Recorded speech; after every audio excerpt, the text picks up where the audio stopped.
प्रिय विद्यार्थियों, एक बार पुनः हाजिर हूँ मैं आपके अपने YouTube चैनल शालिनी हिंदी ज्ञान गंगा के माध्यम से। आप सभी विद्यार्थियों का हार्दिक स्वागत एवं अभिनंदन। प्रिय विद्यार्थियों, मैं आशा करता हूँ कि आप सब कुशल मंगल से होंगे। आप अपने मिशन के लिए तत्पर होंगे, आप अपनी तैयारी में जुटे होंगे। प्रिय विद्यार्थियों, आपकी इस तैयारी को और अधिक धार देने के लिए और अधिक मजबूत करने के लिए मैं भी आपकी सेवा में निःशुल्क शालिनी हिंदी ज्ञान गंगा यूट्यूब चैनल के माध्यम से आपको सहयोग प्रदान करने के लिए आपके बीच उपस्थित हूँ। प्रिय विद्यार्थियों, आप हिंदी साहित्य के अंतर्गत हिंदी व्याकरण पढ़ रहे हैं और हिंदी व्याकरण की उस कड़ी में आज हम लोग हिंदी की शब्द संपदा के बारे में जानेंगे। प्रिय विद्यार्थियों, यह प्रकरण अत्यंत महत्वपूर्ण है।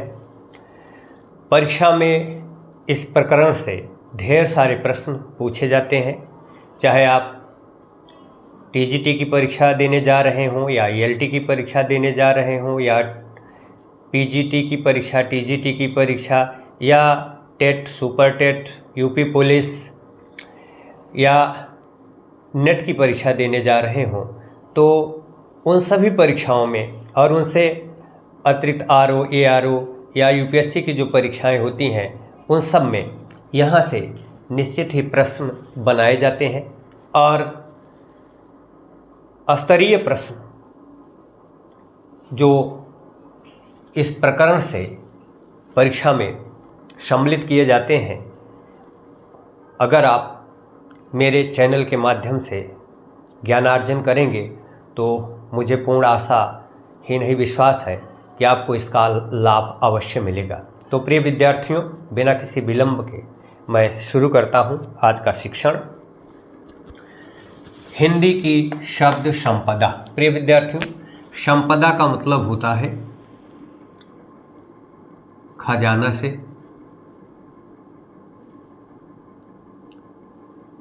कोष से या फिर भंडार से। अर्थात हिंदी भाषा में प्रयुक्त होने वाले शब्दों का जो समूह है वो इतना व्यापक है, इतना विशाल है, इतना समृद्धशाली है विद्यार्थियों, कि विश्व की किसी भी भाषा में शब्द संपदा की यदि बात की जाए तो कोई भाषा हिंदी भाषा के सामने नहीं टिकती है।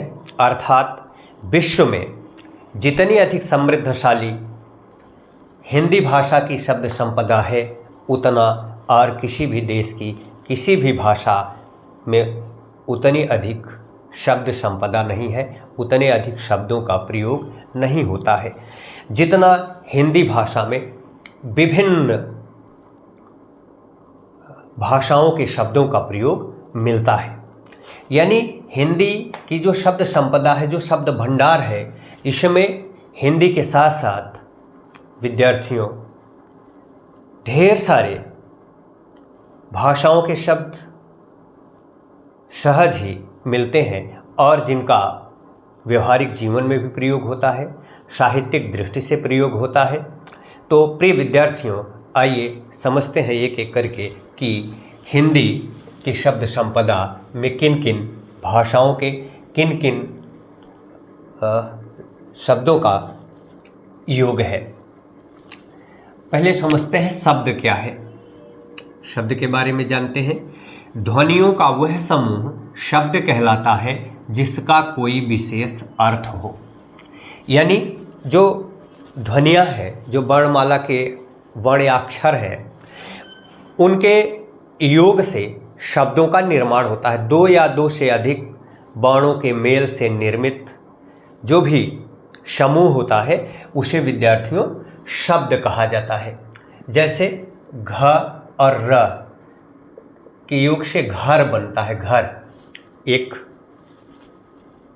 ऐसा बिंब हमारे सामने उभर कर आ गया जब हमने घ और र वर्ण को जोड़ा तो घर हो गया, क ल और मा को जोड़ दिया तो कलम हो गया, कलम जिससे हम लिख रहे हैं लेखनी। तो अलग अलग रहने पर इसका कोई अर्थ नहीं रहता है, लेकिन जब ये इनका योग हो जाता है और योग होने पर ये शब्द का रूप ले लेते हैं तो इनका एक विशेष अर्थ होता है, घर का विशेष अर्थ है और कलम का भी विशेष अर्थ है। तो इसे ही शब्द कहा जाता है विद्यार्थियों। हिंदी शब्द संपदा का वर्गीकरण में पहला बिंदु है स्रोत उत्पत्ति की दृष्टि से, यानी हिंदी भाषा में कहाँ कहाँ से शब्द उत्पन्न हुए, है ना, कहाँ कहाँ से प्राथमिक रूप से शब्दों का जो योग है वो हिंदी के साथ जुड़ा, हिंदी भाषा में आया। इसमें सबसे पहला है विद्यार्थियों तत्सम, फिर तद्भव, फिर देशज, फिर विदेशज और शंकर शब्द। प्रिय विद्यार्थियों, इनको हम विस्तृत रूप में भी पढ़ेंगे। तत्सम, तद्भव, देशज, विदेशज और शंकर शब्द ये स्रोत या उत्पत्ति की दृष्टि से शब्द संपदा को समृद्ध करते हैं। तो प्रिय विद्यार्थियों, यहाँ से एक प्रश्न इस तरह से भी पूछा जा सकता है कि स्रोत या उत्पत्ति की दृष्टि से निम्नलिखित विकल्पों में से कौन सा शब्द नहीं आता है। अब यहाँ विद्यार्थियों ऐसे दिया जाएगा तत्सम, देशज, विदेशज और रूढ़ शब्द। तो आप देख रहे हैं कि रूढ़ शब्द स्रोत या उत्पत्ति की दृष्टि से नहीं है। तो आपको ये याद करना है, इसको कंठस्थ करना है कि स्रोत या उत्पत्ति की दृष्टि से तत्सम, तद्भव, देशज, विदेशज और शंकर शब्द आते हैं जो हमारी शब्द संपदा को समृद्ध करते हैं, बढ़ाते हैं। एक एक बिंदु को अलग से हम विस्तार से आगे चर्चा करेंगे। अगला बिंदु है विद्यार्थियों निर्माण या गठन यानी बनावट की दृष्टि से, यानी शब्दों का निर्माण करके, बना करके हिंदी की शब्द संपदा को और अधिक सुदृढ़ किया गया। इसमें रूढ़ शब्द आते हैं, यौगिक शब्द आते हैं और योग रूढ़ शब्द आते हैं। तो प्रिय विद्यार्थियों, इस आधार पर भी प्रश्न पूछा जा सकता है कि रूढ़ शब्द, यौगिक शब्द और योग रूढ़ शब्द किस वर्गीकरण के अंतर्गत आते हैं। तो निर्माण या गठन या बनावट की दृष्टि से ये शब्द संपदा को समृद्ध करते हैं, उसके वर्गीकरण के अंतर्गत ये आते हैं रूढ़ शब्द, यौगिक शब्द और योग रूढ़ शब्द। प्रिय विद्यार्थियों, शब्द संपदा का अगला बिंदु प्रयोग के संदर्भ की दृष्टि से, यानी शब्दों का जो प्रयोग किया जाता है, किन क्षेत्रों में किस तरह के शब्दों का प्रयोग किया जाता है। प्रायः इसके लिए तीन स्वरूप हमारे सामने आते हैं। इनमें एक सामान्य शब्द है, दूसरा पारिभाषिक शब्द है और तीसरा अर्ध पारिभाषिक शब्द है। प्रिय विद्यार्थियों, यह प्रयोग की दृष्टि से अलग अलग क्षेत्रों के लिए अलग अलग तरह के शब्दों का प्रयोग किया जाता है और उसके आधार पर सामान्य शब्द, पारिभाषिक शब्द और अर्ध पारिभाषिक शब्द का प्रयोग किया जाता है। अब अगला बिंदु है परिवर्तनशीलता की दृष्टि से या रूप या प्रयोग के आधार पर शब्दों का वर्गीकरण।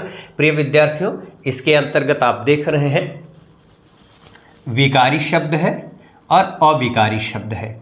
विकारी शब्द यानी जिसका रूप प्रयोग शब्द वाक्य में जब इनका प्रयोग होता है, ऐसे शब्दों का प्रयोग जब वाक्य के साथ किया जाता है तो वह प्रयोग के आधार पर परिवर्तित हो जाता है, जबकि अविकारी शब्दों में परिवर्तन नहीं होता है। इसमें विकारी शब्दों में संज्ञा, सर्वनाम, विशेषण, क्रिया और अविकारी शब्दों में विद्यार्थियों क्रिया विशेषण, संबंध बोधक शब्द, समुच्चय बोधक शब्द और विस्मयादि बोधक शब्द आते हैं। तो भैया हम लोग ये जान गए कि हिंदी की जो शब्द संपदा है इसको समृद्ध करने में किन किन शब्दों का योग है। यदि आप लोग अच्छे से पढ़ेंगे भैया, मेहनत करेंगे, तो मुझे नहीं लगता है कि आप असफल होंगे। तो लेकिन यह है कि आपको तो पढ़ना पड़ेगा, तैयारी करनी पड़ेगी, परिश्रम करना पड़ेगा और निरंतरता बनाए रखनी पड़ेगी। जब भी आप पढ़ने बैठिए तो एकदम तनाव मुक्त होकर के, जब आप तनाव मुक्त होकर के स्वतंत्र रूप से आनंदमयी स्वरूप में अगर विद्या अध्ययन करेंगे तो निश्चित ही सारी बातें समझ में आ जाएंगी। बहुत अधिक कठिन नहीं है। प्रिय विद्यार्थियों, अब एक एक अगर बिंदु को हम लेकर के क्रम से चलें तो स्रोत यानी उत्पत्ति की दृष्टि से शब्द संपदा में जो पहला बिंदु है वो है तत्सम।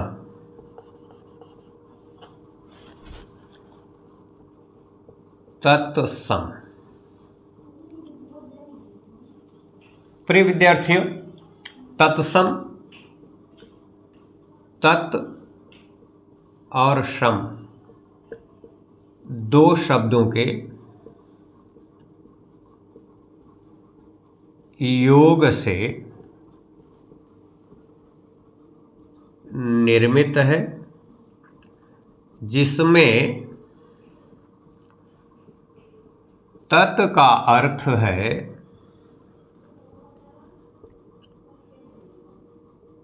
उससे और सम का अर्थ है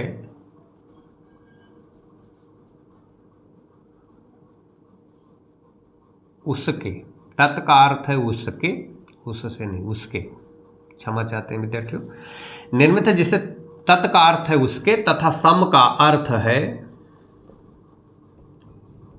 समान। इस प्रकार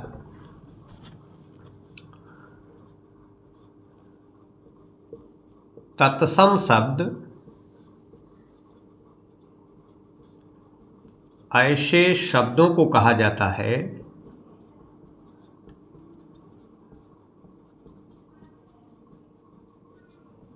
जो संस्कृत भाषा के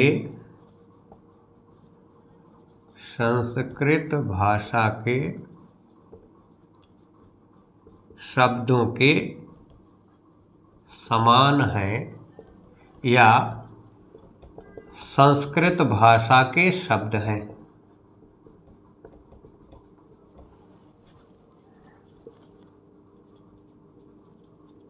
तो प्रिय विद्यार्थियों, ये आपकी समझ में आ गया होगा कि तत्सम है क्या। हिंदी भाषा में जो तत्सम शब्द का प्रयोग होता है वह वास्तव में संस्कृत भाषा का शब्द है। तत्सम यानी उसके समान, किसके समान, यानी संस्कृत भाषा के समान। तत् यानी उसके मतलब संस्कृत, यानी संस्कृत भाषा के समान। क्योंकि आप जानते हैं कि हिंदी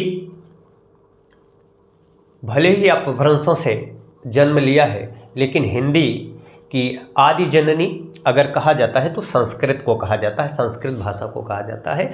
और संस्कृत के तमाम शब्द तत्सम के रूप में हिंदी भाषा में भरे पड़े हुए हैं। इन शब्दों के अंतर्गत जैसे रात्रि, जल,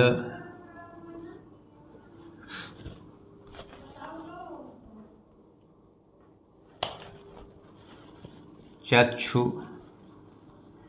घृत आदि तमाम ऐसे शब्द हैं।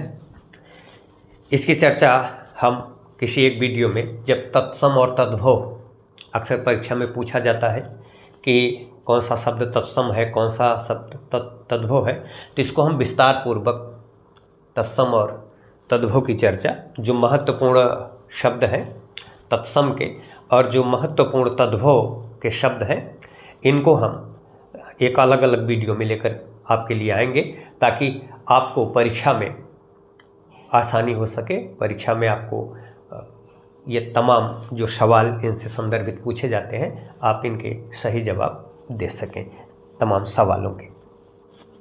अब अगला बिंदु है विद्यार्थियों दूसरा, इसी में तद्भव।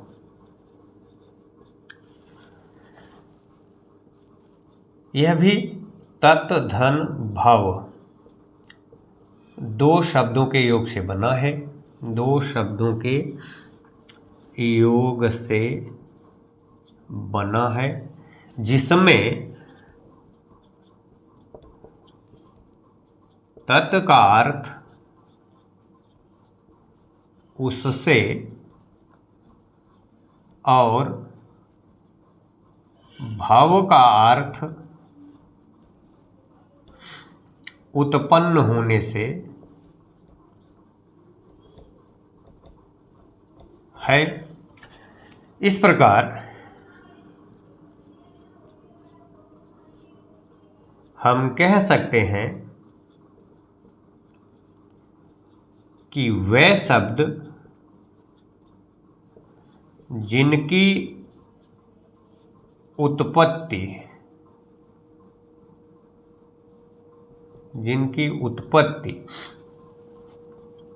संस्कृत भाषा के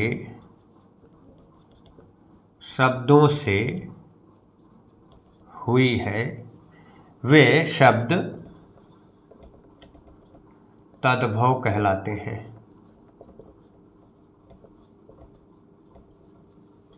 प्रिय विद्यार्थियों, ये जो तद्भव है, यह संस्कृत के जो शब्द हैं, संस्कृत भाषा के जो शब्द हैं, उनको थोड़ा सा परिवर्तित करके उनको स्वीकार कर लिया गया, ग्रहण कर लिया गया है। जैसे अब आप यहाँ देखें उदाहरण के तौर पर, जैसे अग्नि। अग्नि जो है यह तत्सम है, यानी यह संस्कृत भाषा का शब्द है, और इसी शब्द से आग, ये तद्भव है। इसी तरह से अक्ष,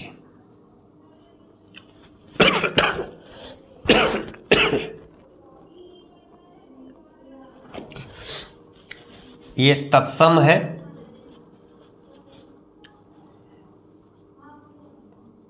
संस्कृत भाषा का शब्द है, और आँख ये तद्भव है। तो विद्यार्थियों, आप समझ गए होंगे कि वह शब्द जो मूल रूप में संस्कृत के शब्द से हिंदी में दूसरे रूप में प्रयुक्त किया जाने लगा, उससे उत्पन्न हो गया, उससे बना लिया गया एक तरह से अगर कहा जाए, तो वह तद्भव है। यानी तद्भव दो शब्दों के योग से बना है, जिसमें तत् का अर्थ उससे है ना, तत् धन भव, तत् का अर्थ है उससे और भव का अर्थ है उत्पन्न होने से। इस प्रकार हम कह सकते हैं कि वह शब्द जिनकी उत्पत्ति संस्कृत भाषा के शब्दों से हुई है, वह शब्द तद्भव कहलाते हैं। जैसे अग्नि से आग, अक्षि से आँख। और विद्यार्थियों, हमने तत्सम को जाना। तत् धन सम दो शब्दों के योग से निर्मित है, जिसमें तत् का अर्थ है उसके और सम का अर्थ है समान। इस प्रकार तत्सम ऐसे शब्दों को कहा जाता है जो संस्कृत भाषा के शब्दों के समान है या संस्कृत भाषा के शब्द हैं, जैसे रात्रि, जल, चक्षु, घृत आदि। तो प्रिय विद्यार्थियों, ये हिंदी की जो शब्द संपदा है, शब्द भंडार है, जो अक्षय शब्द भंडार है, जो कभी किसी भी भाषा में इस तरह के शब्द नहीं पाए जाएंगे। ये हिंदी की शब्द संपदा की इतनी समृद्धता है, इतनी समृद्धशाली भाषा है हिंदी, कि विश्व की किसी भी भाषा में इतने शब्द नहीं मिलते हैं जितना कि हिंदी भाषा में मिलते हैं। तो प्रिय विद्यार्थियों, हिंदी शब्द संपदा के वर्गीकरण में स्रोत यानी उत्पत्ति की दृष्टि से तत्सम, तद्भव, देशज, विदेशज और संकर शब्द, निर्माण या गठन बनावट की दृष्टि से रूढ़ शब्द, यौगिक शब्द, योग रूढ़ शब्द, प्रयोग के संदर्भ की दृष्टि से सामान्य शब्द, पारिभाषिक शब्द, अर्ध पारिभाषिक शब्द, परिवर्तनशीलता की दृष्टि से रूप या प्रयोग के आधार पर विकारी शब्द जिनमें संज्ञा, सर्वनाम, विशेषण, क्रिया, अविकारी शब्द में क्रिया विशेषण, संबंध बोधक शब्द, समुच्चय बोधक शब्द, विस्मयादि बोधक शब्द, और फिर स्रोत या उत्पत्ति की दृष्टि से हम लोगों ने तत्सम और तद्भव के बारे में ज्ञानार्जन किया। प्रिय विद्यार्थियों, शेष जो भी प्रकरण देशज, विदेशज, संकर शब्द, ये रूढ़, योग रूढ़, यौगिक, ये तमाम जो अन्य बिंदु हैं, इनको हम अगले वीडियो में लेकर के फिर हाजिर होंगे, फिर आपसे मुलाकात होगी। आप अधिक से अधिक संख्या में शालिनी हिंदी ज्ञान गंगा चैनल से जुड़िए, लाभान्वित होइए। आप वीडियो को लाइक करिए, शेयर करिए और कमेंट करिए कि आपको इस चैनल के माध्यम से जो भी ज्ञान प्रदान किया जा रहा है उससे आप कितना संतुष्ट हैं। प्रिय विद्यार्थियों, यदि आप पहली बार वीडियो देख रहे हैं तो चैनल को सब्सक्राइब करना न भूलें। फिर एक नए वीडियो के साथ हम आपसे मुलाकात करेंगे। तब तक के लिए विद्यार्थियों, हंसते रहिए, मुस्कुराते रहिए। ईश्वर आपको हर खुशी दे। नमस्कार। जय हिंद, जय हिंदी, जय भारत।